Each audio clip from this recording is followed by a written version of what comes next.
have it here, Ring Magazine. This is important that Ring Magazine is actually getting into this with them posting the press release here. And at the beginning, I've never seen this before, where it says New York and Riyadh sort of in the front there, which that's very, very telling. But the fact that Ring Magazine is posting this is important because Turki Alalshikh, who is the Saudi advisor, who is the face of what they're doing in terms of boxing and combat sports in general in Saudi Arabia, he owns Ring Magazine. They own Ring Magazine. So they're going to want to get certain messaging across the way that they want to do it. That's going to be a theme throughout this as we discuss this. And if you watch this, come across this, like, comment, subscribe, all the different things, continue supporting the channel. So we have Turki Alalshikh and TKO announcing the launch of this new boxing promotion in partnership with Sela. Sela are, that's the Saudi group or whatever. That's His Excellency, which I will not refer to him as that at all after this, but that's what he is referred to at the top of this press release. So Turki Alalshikh, together with TKO Group Holdings, yada, yada, yada, they have announced a multi-year partnership to establish a new boxing promotion that will provide a premier platform for both leading boxers and prospects in the sport. The interesting piece of that to me, just right here at the bottom, if you see it, or top of the screen rather, those last two lines, it sounds like they want to get in with prospects on the ground floor and try to get them at an early stage and develop them throughout their careers. Let's continue speaking on this significant milestone. And then Turki Alalshikh just gives, a PR quote here because, this is a press release after all. Landmark partnership, yada, yada, yada, world-class events, etc. Mark Shapiro's involved. That's important. He's the president and chief operating officer of TKO. TKO, for people who don't know, probably should have mentioned this at the top. TKO owns UFC and WWE. And now they want boxing. They want to own and run all of combat sports. That's what they're in this for. And Mark Shapiro having a quote here, this is a strategic opportunity to reimagine the sport of boxing globally.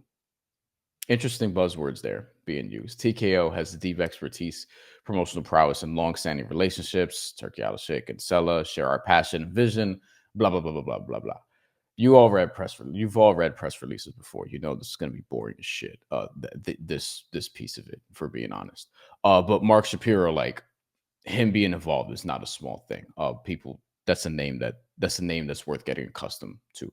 TKO will serve as managing partner, day-to-day operations, expertise, management, oversight of the promotion. And here we go, with executive leadership anchored by UFC president and CEO Dana White and WWE president and TKO board member Nick Khan. Nick Khan, who was at CAA, who was a very powerful agent at one point in his career, represented a lot of people that you've seen on ESPN and have seen move on from ESPN.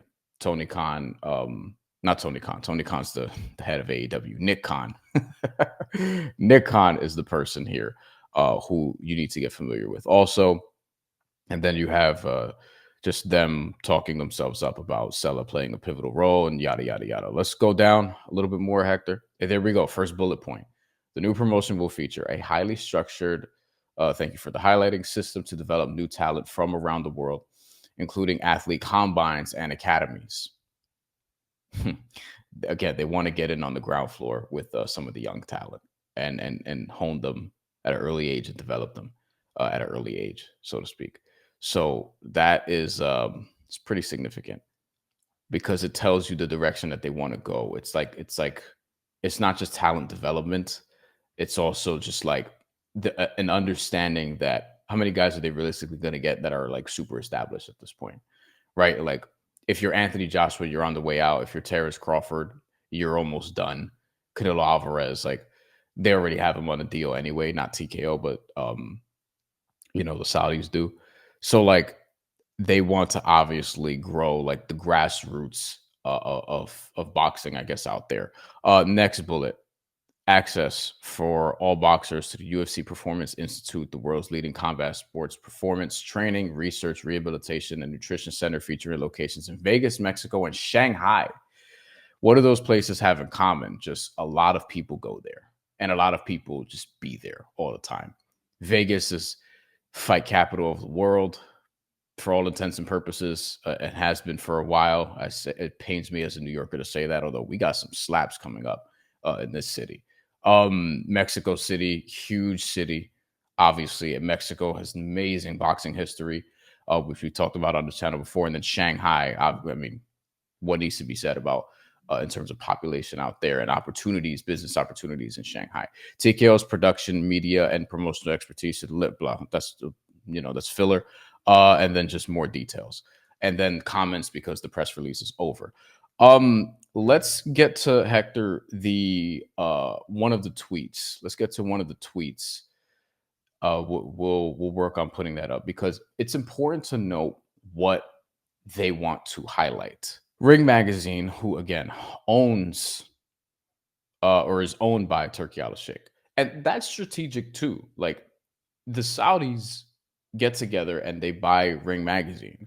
So like let's walk through that real quick. You can keep this up, Hector.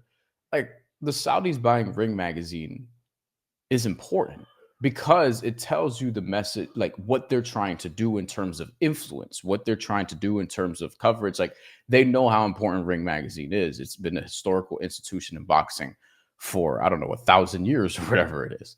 And what they're trying to do to sort of increase their influence is use the power of Ring Magazine and what that means and what that has meant for boxing fans historically. There's been talks about, are TKO going to have their own titles the same way that the WWE and the UFC has? And they might, but those might just be the Ring Magazine titles.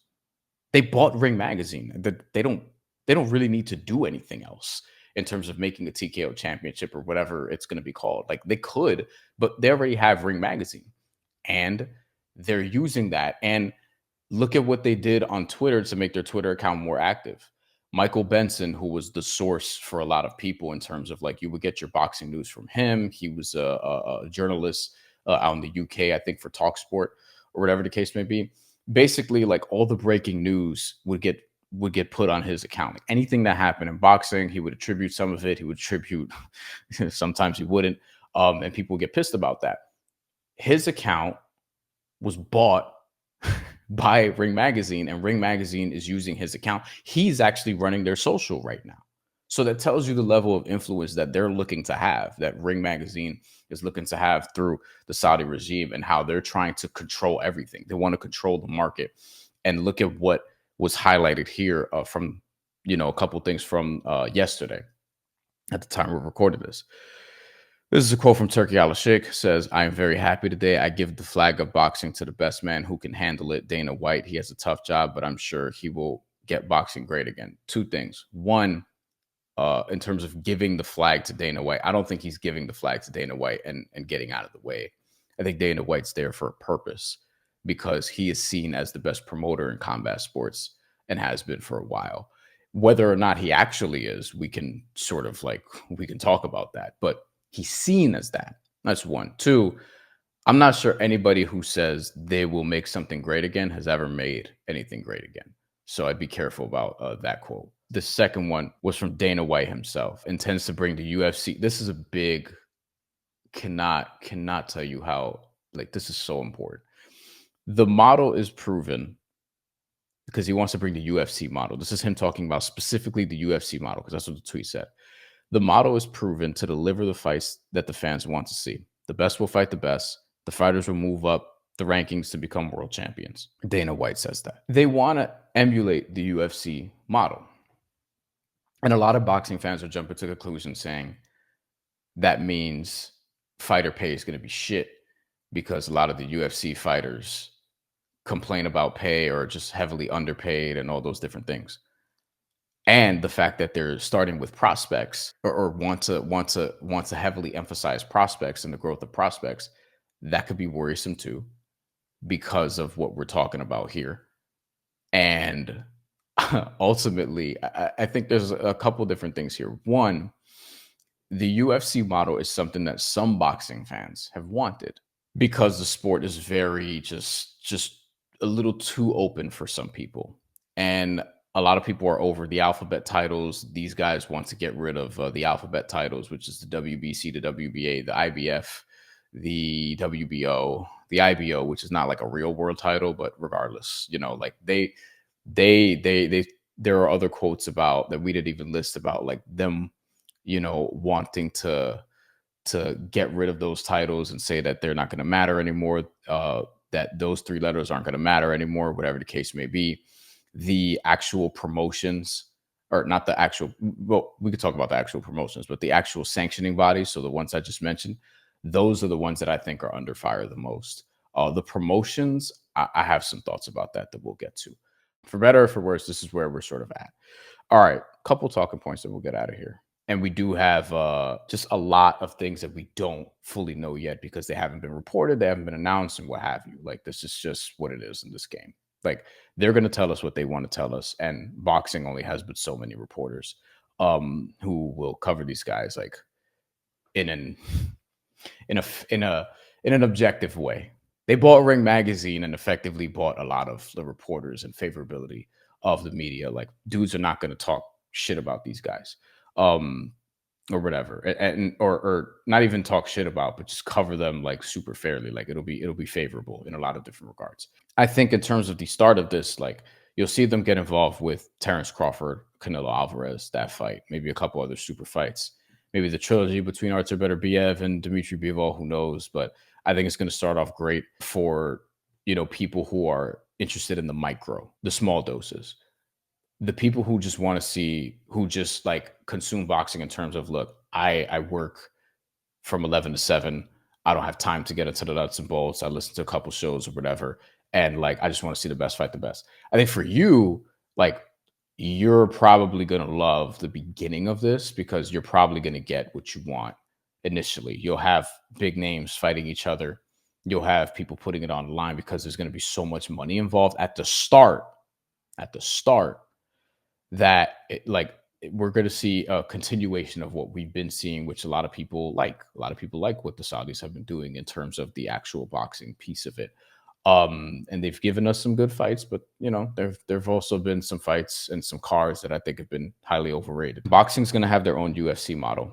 What does this mean? People want centralization, and I think this could become a be careful what you wish for situation, because they're going to centralize things under one brand, one banner, one promotion. You're going to get guys fighting each other, but all these big payments, there's a ceiling, there's a cap to that. As much money as the Saudis have, because they're spending a lot of money to put these fights together, like a lot, legitimately a lot. As much money as they have, like, they're not going to keep doing that. I really doubt that they're going to keep spending a lot of their fortune on just like not getting much of a return.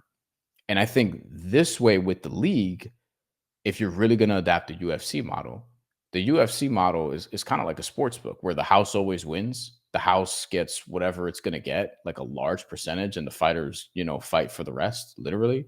If we're eventually getting to that, yeah, the pay structure is going to change drastically.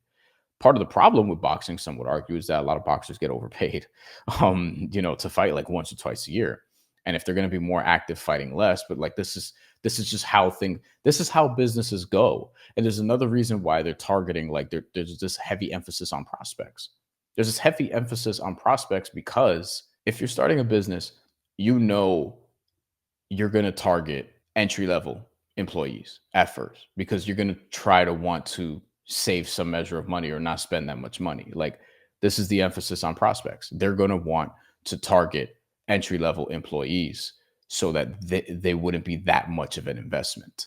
It'll be an investment over time, but if you're having them fight each other, you're going to wheedle out whoever's not good enough, so to speak. You know what I mean? Like, if you bring in a prospect who's 13-0 and they lose twice to other prospects and they're 13-2, you could just get them out of here. Like, this is what the UFC does. Like, this is why they have people. This is why Dana White has a contender series. A contender series because, all right, you give people an opportunity. If they look good, you give them more of an opportunity on the actual UFC stage. And then you just sort of break it down. And then eventually, like, this is what it is. But they want to monopolize it. Like, the way in mixed martial arts, people don't even refer to mixed martial arts as mixed martial arts. A lot of people refer to it as UFC. Like, yo, do you do UFC instead of do you do MMA? Like, that's a thing. Same thing with wrestling. A lot of people refer to wrestling, all of wrestling, as WWE. They're not thinking about New Japan Pro Wrestling. They're not thinking about AEW.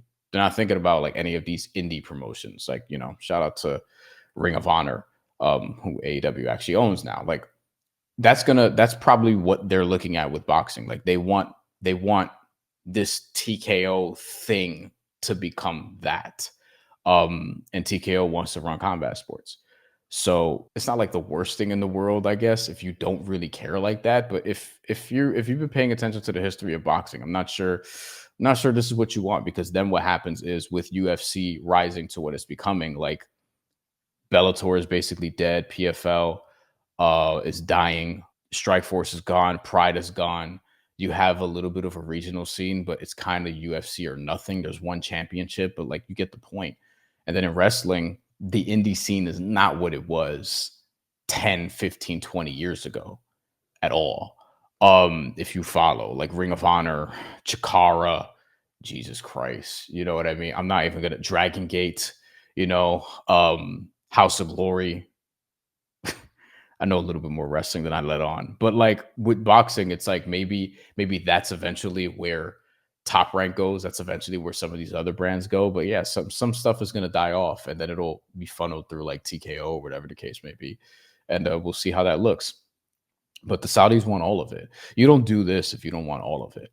PBC is less active than they used to be, also, and unfortunately, we could see where that might be headed. Amazon doesn't seem to prioritize it in that way, not nearly as much as Showtime. And also, what nobody else is talking about: are the women going to be involved? We have some really good women who box in the sport. We just talked about at the top of this, Katie Taylor and Amanda Serrano. Like, are any of these women going to be involved in this? Clarissa Shields tweeted at Turki Alalshikh, talking about, hey, why don't you put women's fights in Saudi Arabia? He just kind of, like, I don't know if he liked it or whatever, but we kind of know why that is, right? Don't we? Um, I think something needs to be done about that. So this is just what it is. And boxing's instability and disorganization allowed this to happen in this business, and in any business. Increasingly in this country and perhaps the world, the top 1% are going to get richer. The middle class is going to have to fight for crumbs, and then the lower class is going to get screwed. So the top 1% of fighters, I'm sure, will continue to get a lot of the money. The lower class of fighters who already struggle, it's going to be tough, and the middle class of fighters are going to fight for what's left. And a lot of people are going to get squeezed out, and we'll see what happens there. And a lot of staffers, like, there are people who work at some of these promotions who just work on staffs or whatever. They if this does take over, because typically what happens is, like, one business takes over the industry, and then a lot of other people are out of jobs. Like, when mergers happen, people lose jobs. When there's one strong brand that takes over, like, yes, other people lose jobs. So that's going to be happening too. And the way boxing was going, this was probably always its destiny for somebody to come and take it over. And we'll see. I'm highly skeptical. I have a healthy amount of skepticism about this long term. I think short term is going to look good for a lot of people. I think long term, we'll see. We've gotten over the years a lot of title fights that nobody's asked for. We still get that sometimes. We get weird mandatory situations where, some mandatories get forced and some don't. We have organizations with multiple titles, the WBA. We have interim titles for no reason sometimes. We have bad judging, rankings that are questionable and unfair, and overall just an unsteady infrastructure. And people think that the Saudis are going to come in and fix it. I just think they're going to do it their own way, and we'll see if it actually helps the sport, or if it just sends it into a tailspin. But there are going to be parts of this that people enjoy that are going to look good. And then there are going to be parts of it where it's going to have long-term effects that people can't see now, but that may hurt. I think there are going to be a lot of fans who are celebrating today because they think they want this. And I believe when they see what actually comes from this, it's not going to be what they think, or they might not care. So here comes the structure, and it comes with the price. and that price is dripping in oil money.